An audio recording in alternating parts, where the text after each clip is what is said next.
Our fifth story out front, tragedy in Afghanistan.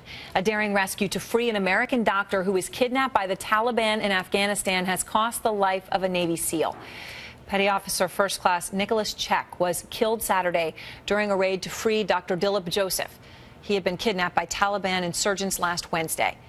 Now, Chek was a member of SEAL Team 6, the same elite unit that took part in the raid that killed Osama bin Laden. Pentagon correspondent Barbara Starr is out front with the latest. It was a brutal firefight between Navy SEALs and Afghan insurgents. The SEALs moved into eastern Afghanistan over the weekend to rescue a kidnapped American aid worker. By the time the firefight ended, 28-year-old Petty Officer First Class Nicholas Chek had been killed. Chek, a 10-year Navy veteran, part of the legendary SEAL Team 6, an elite counterterrorism team trained for hostage rescue.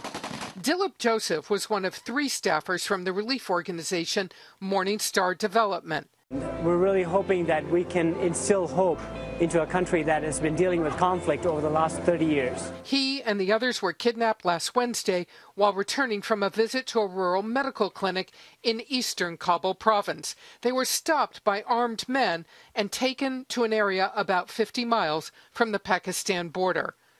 Special Operations Forces will take on more of the burden of combat as the U.S. moves towards withdrawing most troops in the next 2 years.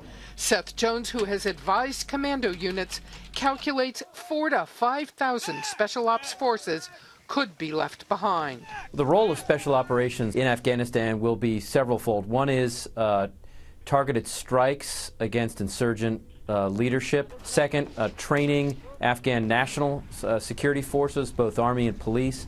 And then third, unconventional warfare, which is training local security forces. More attacks and perhaps more kidnappings of civilians with less American troops around.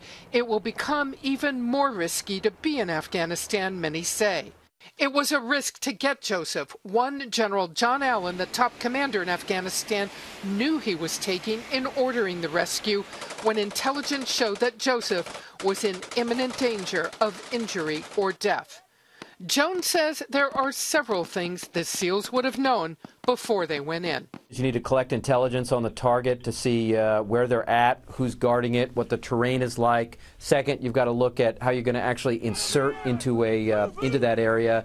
And then you're going to look at how to actually get onto the target. According to the State Department, more than 36 foreigners have been kidnapped and held in Afghanistan at various points since 2007.